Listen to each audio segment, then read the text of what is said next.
On this prequel episode, we've got our Starship Troopers fan poll follow-up. We're learning about the Twilight effect on teen media and previewing Eclipse.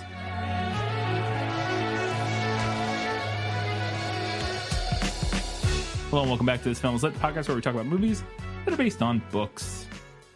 It's another prequel week, and that means the first thing we do is give a quick shout out to all of our lovely patrons. First, we have new patrons, and we have a new $15 Academy Award winner patron, and that patron is Winchester's Never Die. I believe that is a reference to that TV show.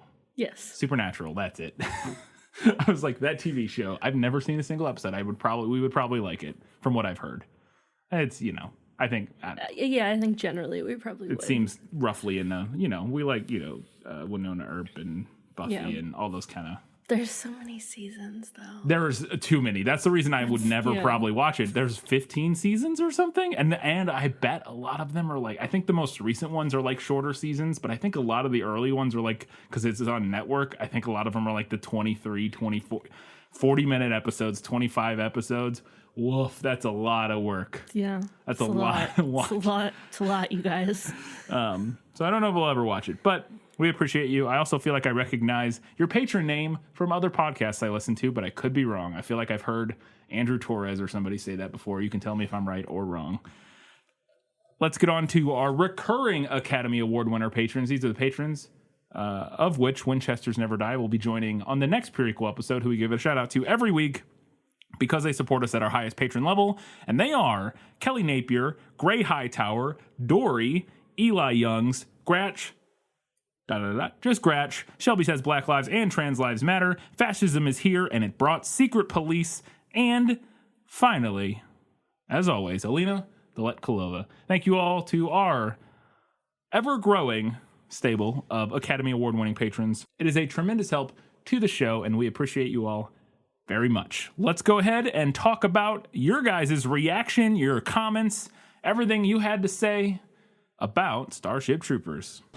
Yeah, well, that's just like your opinion, man. Katie, we had a ton of feedback. Yeah, we had a ton of feedback on this one. From Facebook. Yeah. Ton of feedback from Facebook. Not so much from the other platforms. But Facebook did gangbusters, so good job, guys. We appreciate you. We love it when we get this kind of stuff. It means we have to do less notes about the movie in the book to fill time. But we also just really like hearing what people have to say. It's really interesting. So on Twitter, we had less feedback on there, so we'll get that one out of the way first. We had 10 votes total on Twitter. 1 of them was for the book. 9 of them were for the movie. Whoever voted for the book in this instance did not go to bat for it. Did not defend it. No. Just voted. We had one comment on Twitter from the son of Skyrim, that's at Dragonborn2008, who said, "I'm just going to say this. I've only watched the movie. I have not read the book. Hell, I didn't even know it was based on a book until now." Well, there you go. And that's a sentiment that we get fairly frequently on this show. Yes, indeed. Sometimes we have that sentiment. We discover things that we're like, didn't know that was based on a book. Over on Facebook, we had 13 votes. And almost as many comments. Yes. Or maybe more comments. Lots of comments. Yeah. We had 13 total votes. 9 of them were for the movie, and 4 of them were for the book. More for the book than I might have thought, but interesting. Yeah. And we did have a lot of comments, so bear with me here. Some of them are long. I might have to take a drink of water in between each comment. Jennifer said, "I think the discussion that can come out of Heinlein's insistence that his limited democracy is a certain utopia is really interesting, though probably not for the reasons he meant it to be. But for me, this is all about the movie. The entire cast brings it, the government propaganda shorts are on point, and everything from the effects to the costumes to the overall tone is addictive.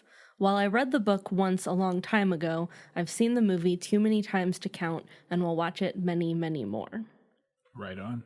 I agree with, I think, all of those points, though. Yeah, I really agree with the first point that I don't know if Heinlein meant it to be interesting in the way it ended up being interesting. Yeah. I feel that I'm on your level, Jennifer. Ian H. said, full disclosure, I didn't read the book, but I do enjoy the film, from the ads to why you need to throw knives to Xander's final words to the brain bug. Didn't want to make me join the military. I'm more of a Star Wars Galactic Empire person myself. So a different fascist empire. Yeah. That's not satirical. They're just the bad guys. But yeah. It's a fun satire film on war. Even a British Tory like myself can see that. So for those that don't see it, probably shouldn't critique the films. Fair enough. A Tory listener, huh? I don't know anything about British politics. But Me either. I think that's their Conservative Party. It is. Interesting. Continue. Daryl said, despite picking the book, I find the movie to be utterly delightful schlock that I have rewatched many times, but I also reread the book regularly.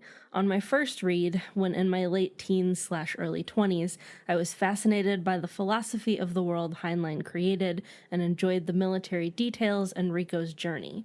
Reading now in my 40s, I find the book's thesis laughably naive, recognize the amount of yikes going on, but still enjoy the story. In the end, picking the book came down to me not being a big fan of Carl being psychic and having such a big role. Okay.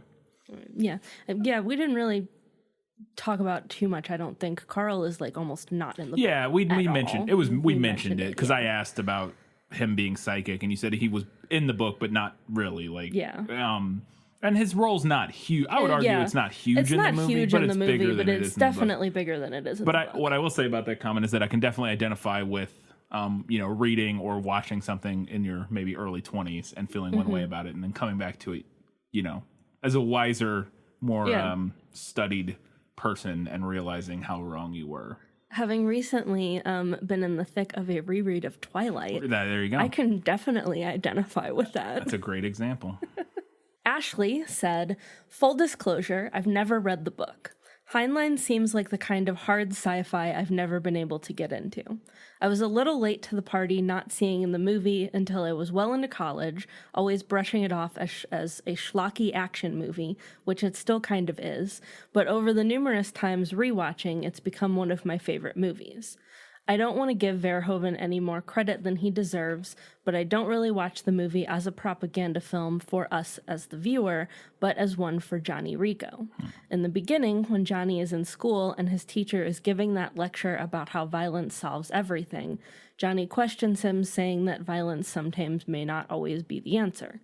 The movie then shows how the society and the experiences that Johnny goes through reinforce his teacher's lesson. Almost all of Johnny's problems are solved through violence, including getting Carmen in the end after the brutal death of Dizzy and that other dude. That's why although Johnny can be somewhat a hollow character, we still feel connected to him. You could see that he could have had it in him to follow a different path, but with all the brainwashing he's experienced, he essentially becomes a drone himself. Mm-hmm. I think that's an interesting read. I think that's part and parcel with sort of our take on it, is that his arc in becoming that, we talked about, at the end the war just goes on and he's now like the mouthpiece of the propaganda videos. Mm-hmm. And I think that's sort of part and parcel with the larger narrative to us as a viewer about this society and how it's not. Mm-hmm. They look like the good guys, but they're actually not. And I think we're supposed to see that through the transformation of Johnny Rico's character as a big component of that. So yeah, I would agree with that. Stephen said, I remember liking the book, but not enough to go back and reread it. The movie is just a fun summer romp kind of thing. The story is popcorn and fun. The effects hold up surprisingly well.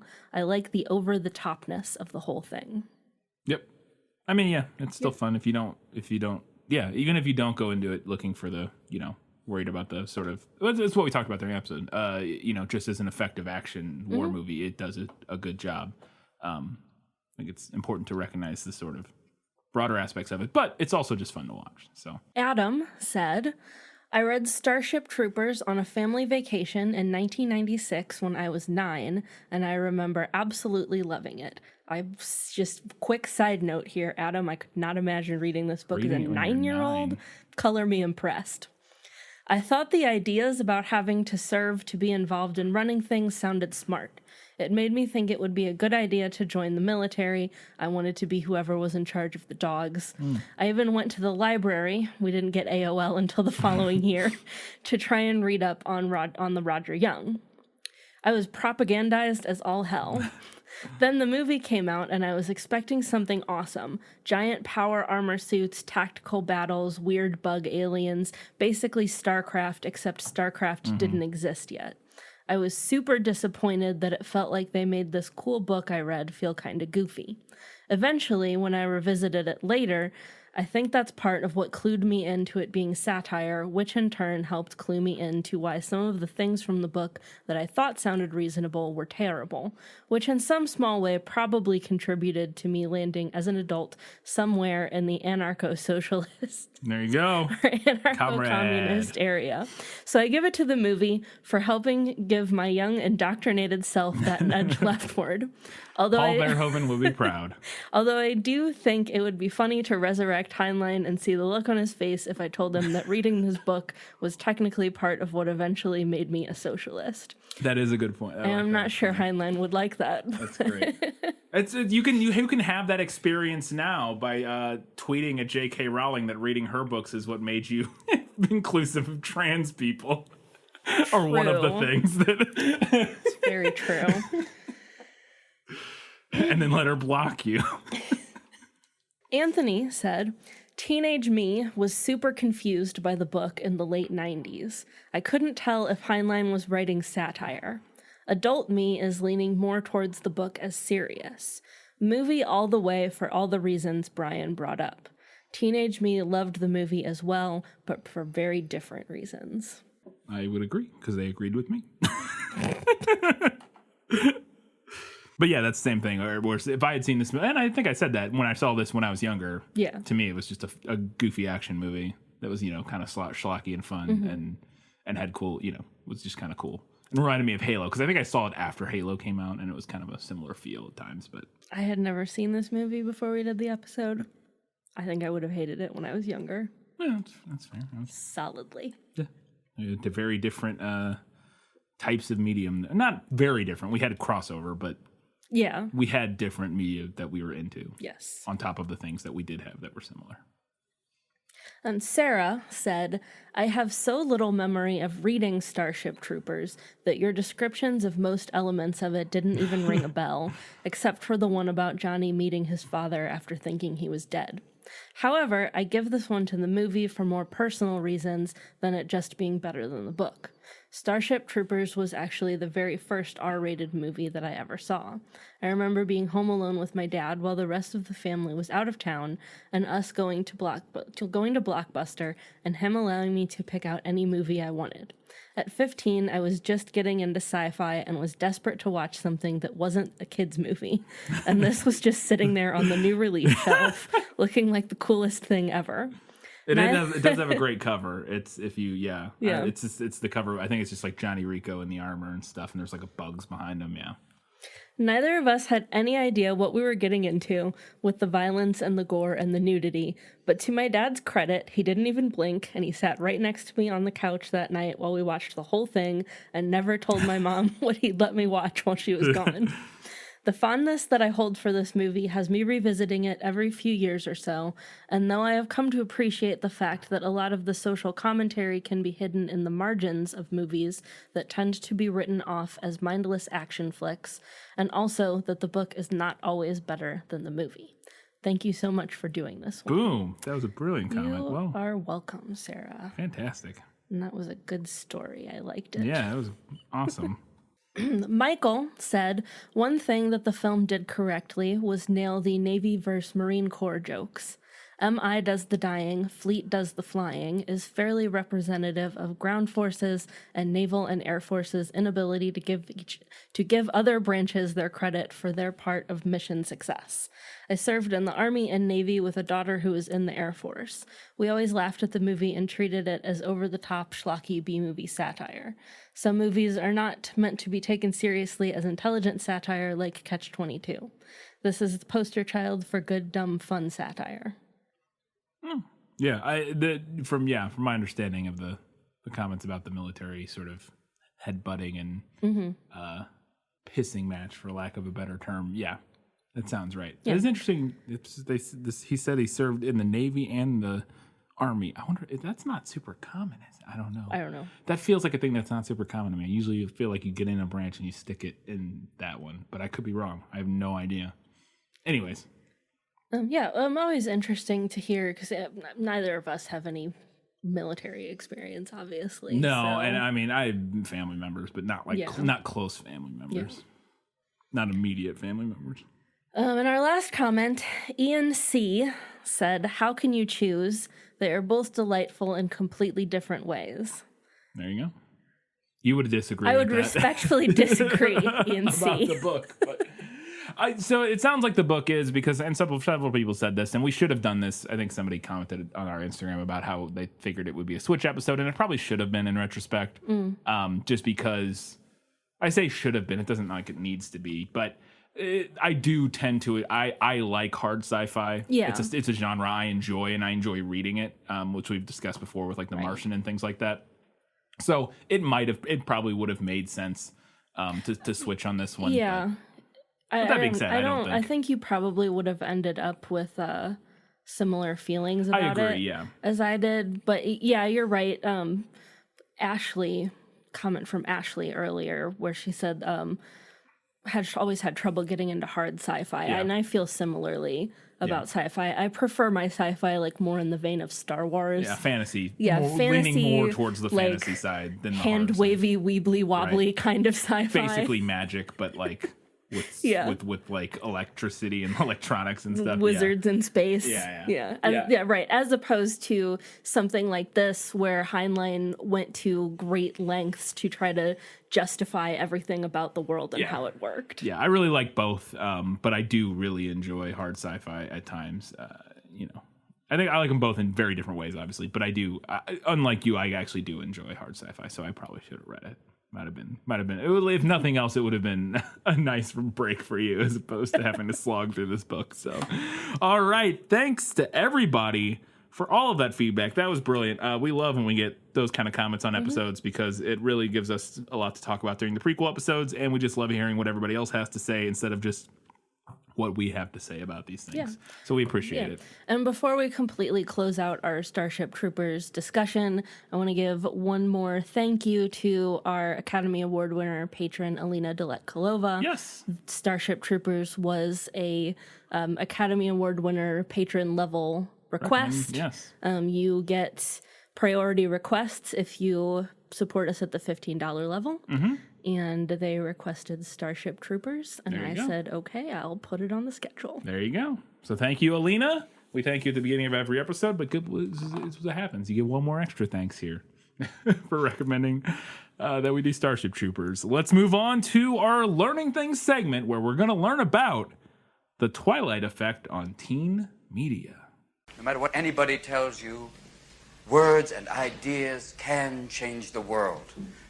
So if you remember the Twilight craze, we're talking like 2005 to 2009 here. Yeah, when it peaked. Yeah, peak Twilight. Peak Twilight craze. You probably also remember that a lot of media in general, but specifically a lot of media geared towards teenagers, the books, the movies, etc., that came out around and shortly after that time also felt a lot like Twilight. Yes. So the late aughts and early 2010s saw a lot of new and repurposed vampire properties pop up. For example, there was Rochelle Mead's Vampire Academy series and Melissa De La Cruz's Blue Blood series, first books of which were both published 2007, solidly in that range. L.J. Smith's The Vampire Diaries novel series, which was originally published in the early 90s, got a glossy new reprint in 2007, followed by a continuation of the series after literal decades of hiatus. And True Blood, which is based on the Sookie Stackhouse novels, first of which was published in 2001, began airing on HBO in 2008. All of this right in the thick of Twilight mania. vampires. So hot right now. So hot right then. So hot right now. Yeah, right then. Right then. I mean, they're coming back a little bit. Yeah, a little bit, yeah. We've talked about it on here before, like 20-year and 30-year pop culture cycles. Yeah. I feel like there's also a vampire pop culture cycle. They come back like every 15-ish years or so, I've noted. That must be their gestation period. They're like cicadas. Yeah. Come crawling back out from underground. Anyway, so vampires were super hot in that time period, but it wasn't just vampires. Werewolf stories also started cropping up, like Maggie Stiefvater's The Wolves of Mercy Falls series, first book published in 2009. The film Blood and Chocolate in 2007 also featured werewolves. Other properties made use of yet even more fantastical mythological creatures, like Becca Fitzpatrick's 2009 young adult novel Hush Hush, which features a fallen angel. But even properties that didn't use mythological creatures or even any fantasy elements, the popular choices of the day were still pretty solidly Twilight-esque. Dark themes, dark aesthetics, dangerous situations, love triangles, and especially relationship dynamics that were often similar to Edward and Bella. You have your brooding, dangerous, usually at least arguably abusive male love interest paired with a, quote, ordinary female love interest who was willing to keep hanging around despite being mistreated and or in danger. 'Twas the order of the day. Yes. Now, if you want, and I know this will be meaningful to our listeners, but if you want a meaningful example of how much Twilight's popularity affected media at the time, consider how much more the film version of Harry Potter and the Deathly Hallows played up the love triangle element than the book did. Yeah. We talked about it in the episode, so I'm not going to rehash it. No, we don't need to rehash it, but keep that little nugget in your mind. This was the reach that Twilight had. Yes.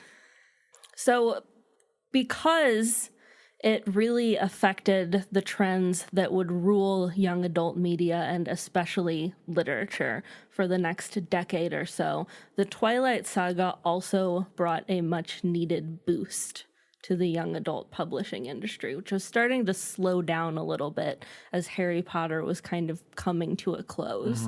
Now, Rowling had obviously been the juggernaut in children's and young adult publishing for a full decade, but by 2007, the year that Deathly Hallows was released, Harry Potter was coming to a close, and even prior to that, as Harry Potter was winding down, interest in Potter-esque properties was kind of waning, because you do see that boom, similar to how we saw a lot of vampire properties around the same time as Twilight. When Harry Potter was like really in its heyday, we saw a lot of similar like magical kid goes to magical boarding school kind of properties. That's just the way that publishing works, right? Oh, this is popular. Give me more of that. Give me more. But interest in that specific type of story was starting to slow down. So we needed something new. Enter one Stephenie Meyer. Now, Twilight, obviously, that was published 2005. So we're kicking it off a little bit there. But I want to talk a little bit about Eclipse, because Eclipse was released the same year as Deathly Hallows. So I think there's some pertinent basis for comparison here. And Eclipse did incredibly well.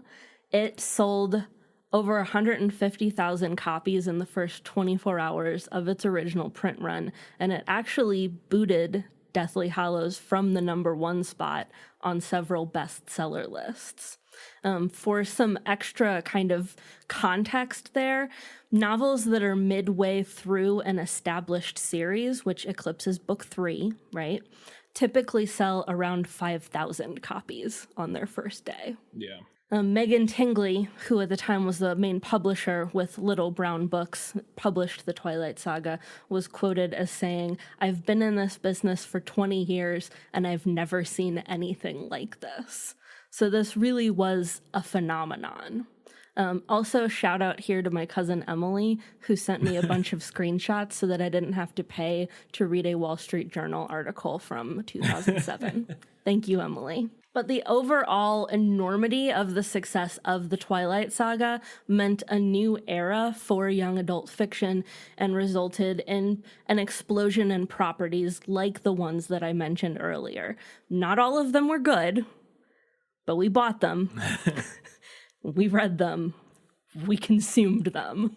And to push this idea even further, while there are obviously older examples of YA lit that fit here, the era that Twilight kicked off well and truly really also kicked off the idea that YA stories aren't just for the Y.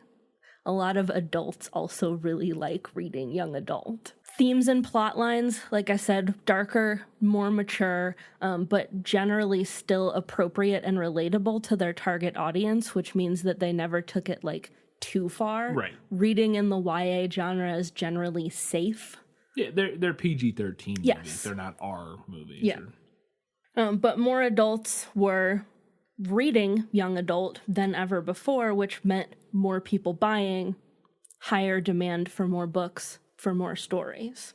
So this was this incredible boom to the publishing industry. And that demand also resulted in the creation of a brand new publishing genre. St. Martin's Press first coined the term new adult fiction in 2009. Again, we're right in the thick of it there. And that genre is an attempt to create a quote-unquote older YA. In other words, to take the genre conventions that adults love in young adult lit and apply them to more mature stories, typically geared to like the 19 to 30 age range, whereas YA is geared towards like the 12 to 18 age range. Now, the success of the new adult genre is highly debatable. St. Martin's Press kind of came up with it. There was a little bit of like a hubbub of like, you're just trying to make money, and yes. Yeah. Sure. But as a genre, I would say that it hasn't really found its footing. Yeah. I was trying to think of like if there's a big example of something. There's really not. The series... arguably, because there's so I just finished the Shadow and Bone series, and I would say that's maybe close. I don't know if it's not nearly as big as something like I say the Shadow and Bone series. That's the name of the first book. The series is the whatever, I can't remember what it's called. The whatever it's named after the, oh god, I can't remember anything now. But anyway, Shadow and Bone and the books. There's 3 of them, and they're very YA feeling. There's like a love triangle, and it's magic, and there's like a magic boarding school even. But in some of the middle and later books, there's some very like sort of violent, like if this was depicted in a movie or TV show, this would be an R-rated movie or TV show versus like, you know, a PG-13 thing. Like there's stuff that's way more violent than anything we ever see in like Harry Potter. But it's still, I don't know if I would say have that one still rides the line of that. It's probably fine for audiences under 18 from like 15 and up. Anyways, I don't know. I'm just trying to think if there was any sort of big, like what the best known like new adult series I can't even think of anything off the top of my head. A lot of Grishaverse. That's the sorry, Shadow and Bone. A lot of new adult is, I think, pretty solidly romance. That makes sense now, which I don't read a ton of. Yeah, that was the first thing that came up when I googled new adult before I hit enter was new adult romance books. Yeah. So, and I think you bring up kind of a good point though, that I think, and this is just my personal opinion, my analysis of the situation, that part of the reason new adult has had some trouble getting up off the ground is because of this boom in like darker themed, darker motifed young adult. Yeah.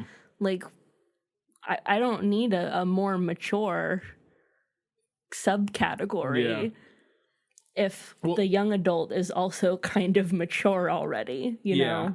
And it's also like according to on Wikipedia, Shadow and Bone, which is the first book, is categorized fantasy young adult. So, which makes sense. It depends on I guess with romance, I could see if they're just, romance makes sense for that category if they want more explicit, to explore actual sexual relationships in a way that maybe isn't appropriate for 12-year-olds, but is for like 15 plus or what, whatever age you want to say. But like, that's a complicated discussion. But if you want to explore more explicit sexual relationships in your books, I could see having that in its own sort of genre potentially. But it's basically, if Twilight was just like also had like explicit sex scenes in it. Right. Yeah, that would probably require its own genre. What I mean? Yeah, I agree. And I think that's the point.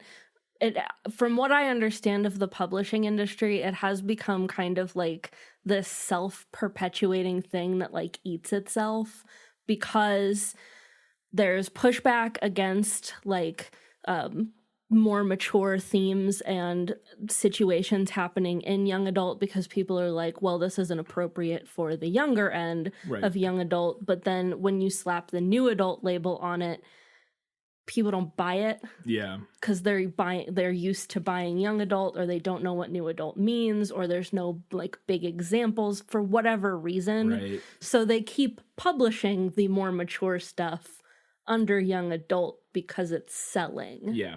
And I think maybe it's just, it's tough because there's, because young adult can span such a broad. Yeah. It's already, even what is like, even the like sort of standard young adult is what, 12 to 19? That's incredibly broad. That's incredibly broad in the sense that you go from being somebody who's not remotely in a place where you should be, or you're in a place where you have not hit puberty in general, and like are not, speaking specifically to the idea of like exploring sexual relationships in a book.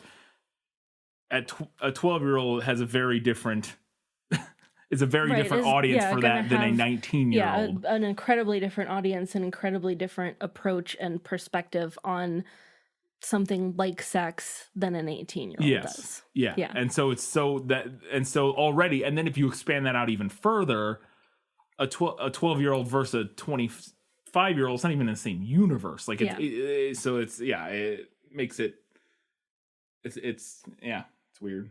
Now both the Twilight Saga and its author have their problematic issues. We'll be discussing that in our Breaking Dawn prequel. Look forward to that. But you really can't deny the incredible influence that this book series had. I mean, YA looks the way that it does today because of Twilight. Yeah. It's one of the for sure one of them. Absolutely. That was our learning things segment. We're all a little bit smarter now.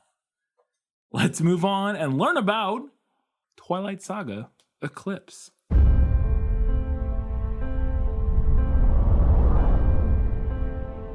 Isabella Swan, I promise to love you every moment forever.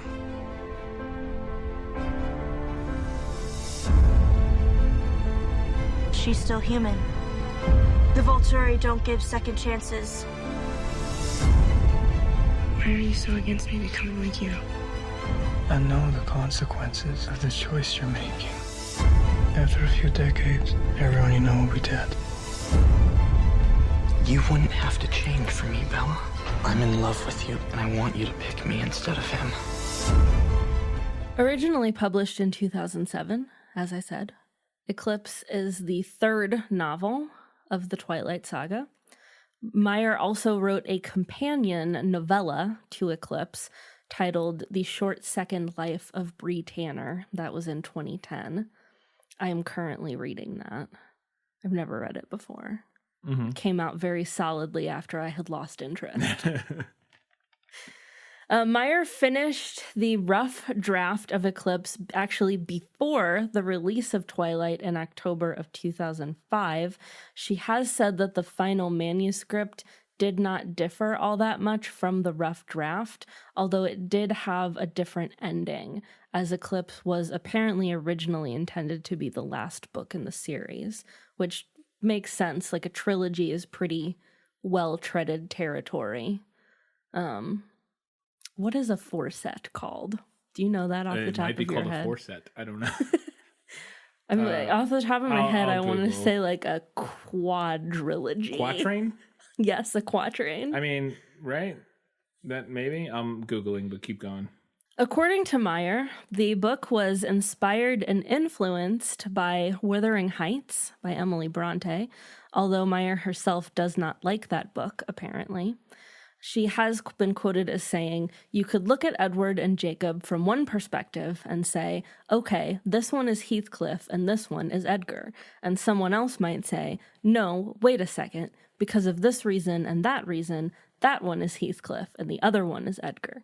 I like that confusion because that's how life is." I'm finding 3 different answers. What are they? So Google, the first thing that shows up when I said, what is a set of 4 books called? Like, the thing that's like their highlighted answer is quadrilogy. Quadrilogy.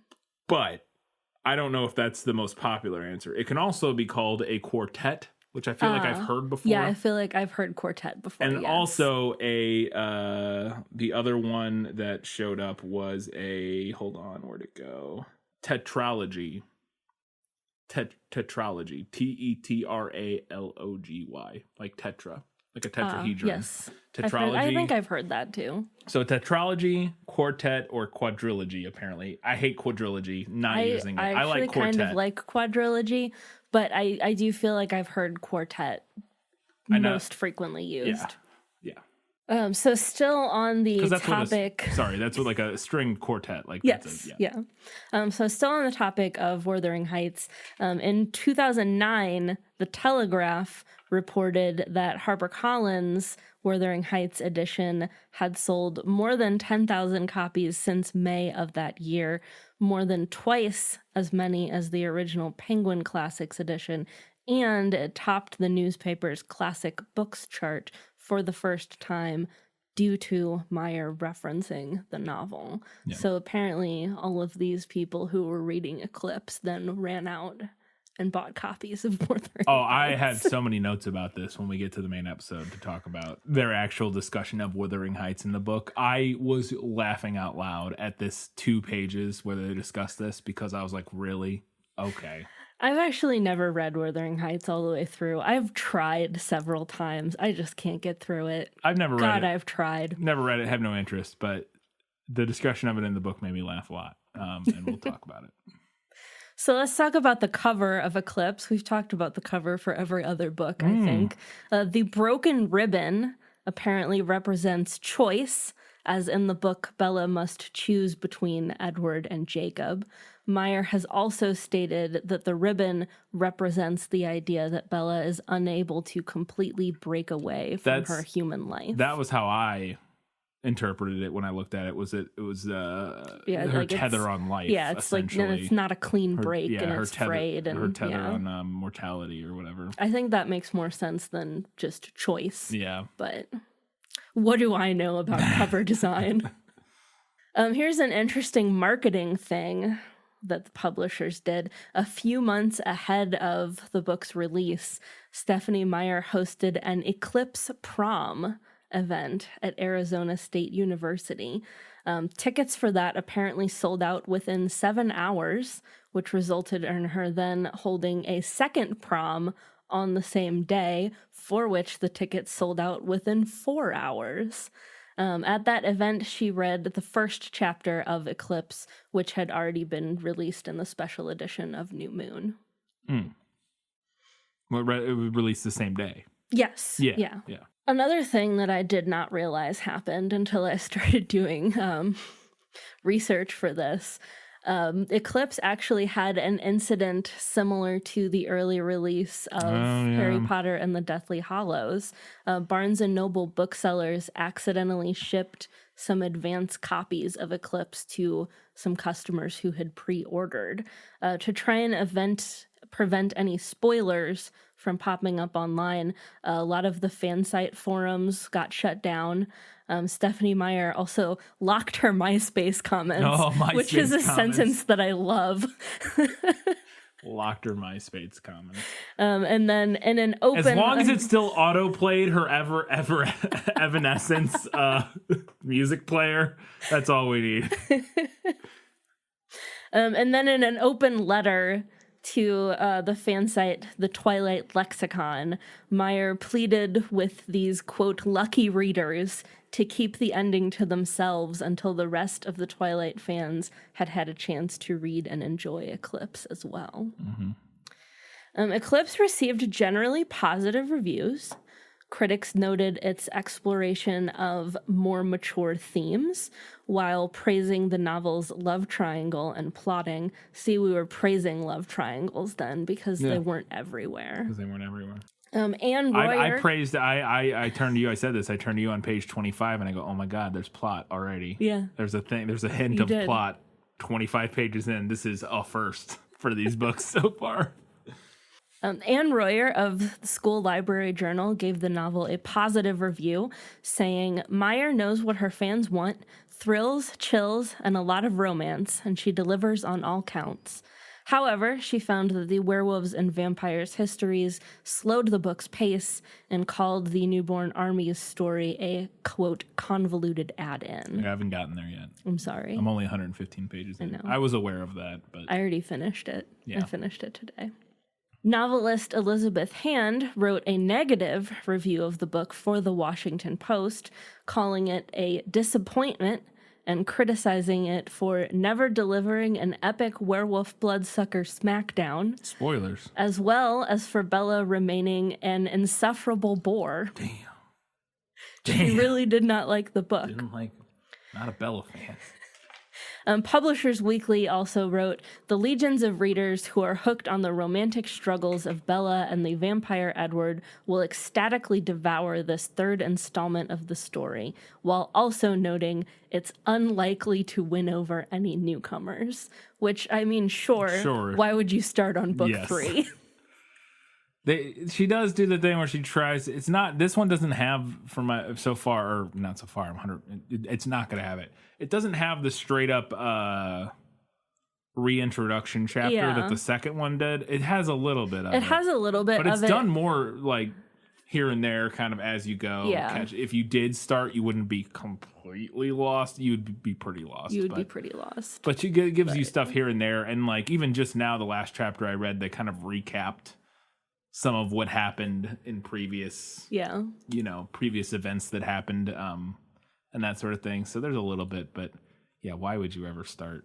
I never even understood that with people like with Harry Potter or like any books where they have those recap chapters in the first couple chapter or two where it's like, here's the world and what's. I was like, screw that. I'm not screw that person, but like. Read the first book first and then read this. I don't understand that. I don't know why you would want to jump in on the book too. I always interpreted that kind of chapter as being for people who had read the other books. Yeah, that's fair. But that's maybe fair. like you just forgot. It's been a while. Not for a little while. And you read a bunch of stuff in between or whatever. Yeah, that's fair. Because it's something like Twilight or Harry Potter. It's not like your Babysitter's Club serialized fiction. You can't just pick up any book of the series. That's what I mean, yeah. And like know what's going on. Yeah, that's why. I guess those are more for. I always felt like even as a kid I didn't need those chapters. So I was like, even reading the first little bit of Eclipse, I made a note in my notes when Bella's like re-explaining that Edward is a vampire and Jacob is a werewolf. I'm like pretty sure if you made it all the way to Eclipse, you know what you're here for. But okay. Yeah. All right, that was it for our book notes. Let's go ahead and talk about Twilight Saga Eclipse, the film. Edward. She found us.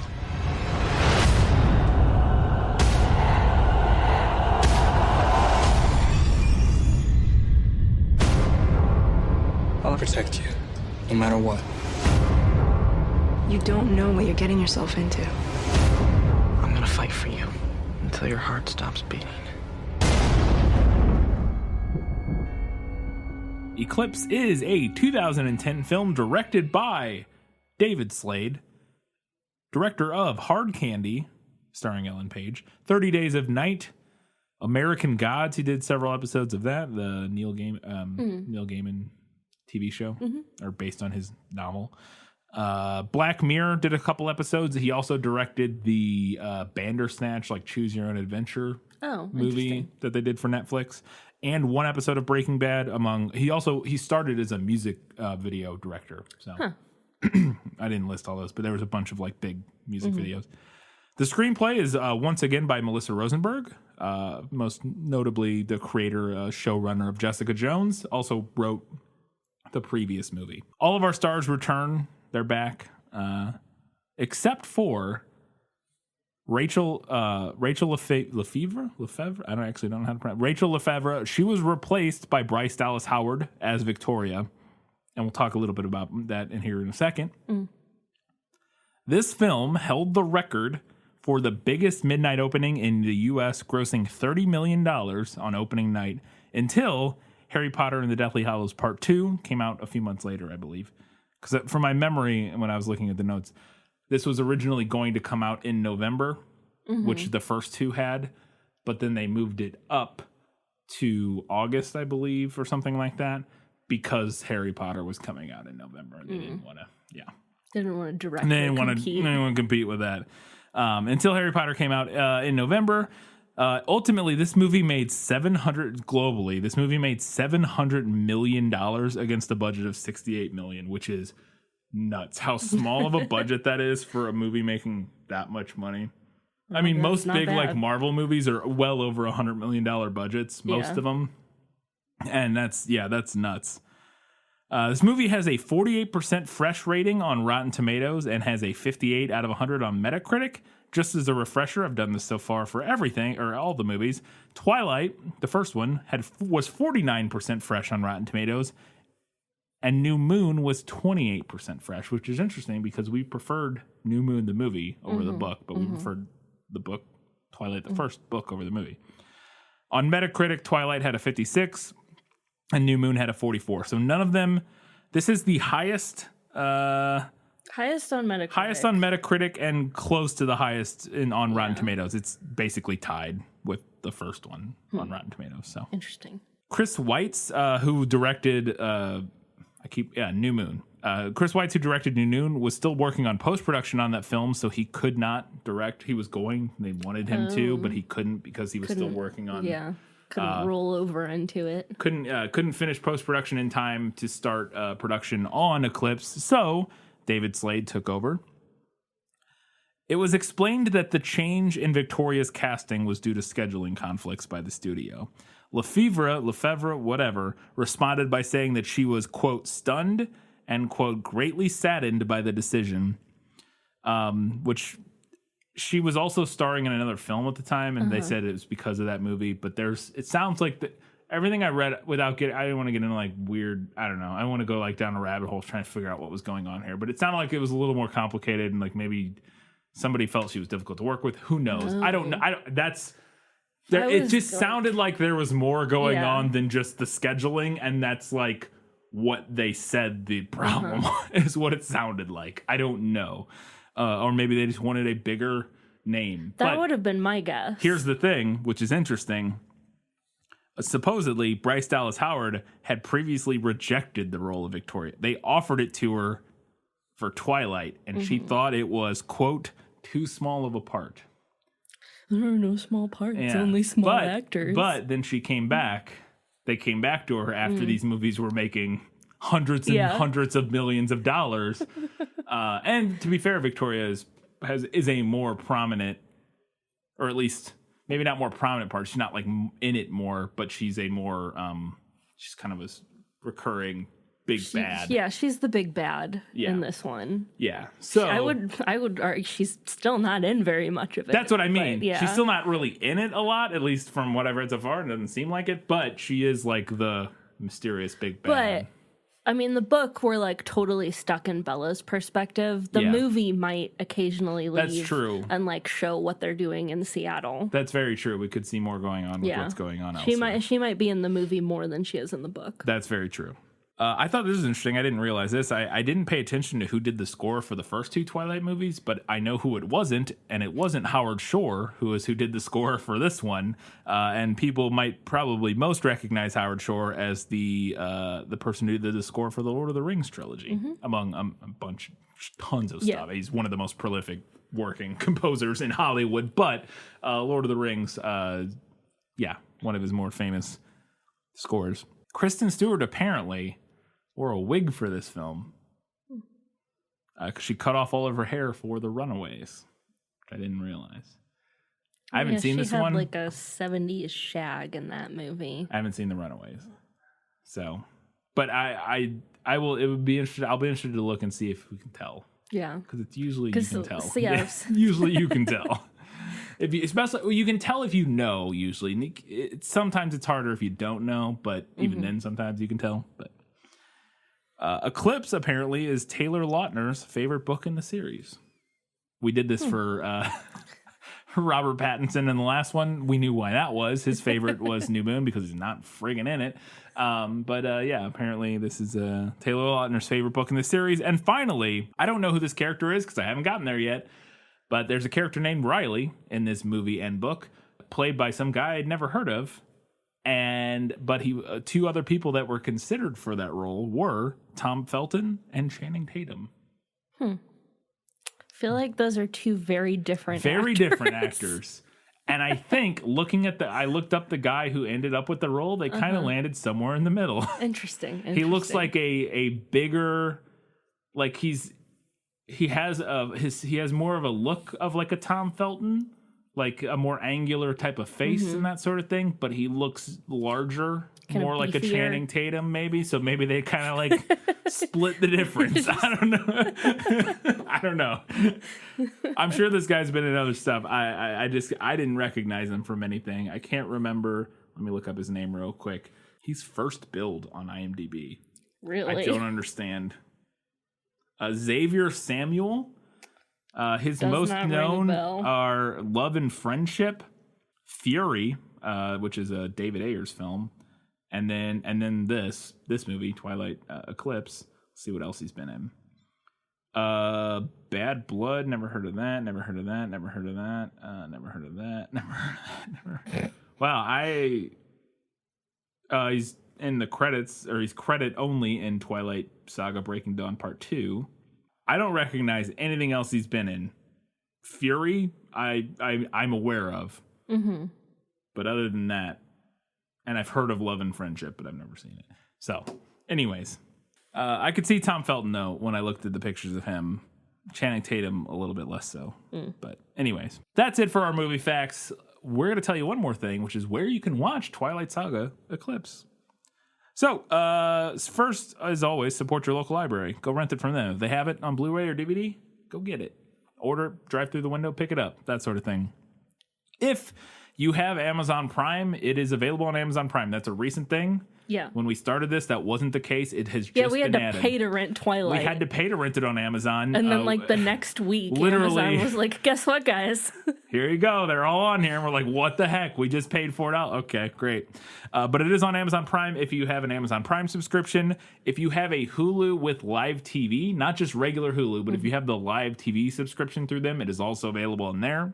If you have a cable provider subscription of some sort, Freeform TV, which is also, we recorded, that's how we watched New that's Moon. How we watched New Moon, yeah. If you have Freeform TV in some capacity and you can record it airs on there a lot, but also they have it on demand. If you have you go to the Freeform TV website and sign in with your cable provider, you can watch it that way.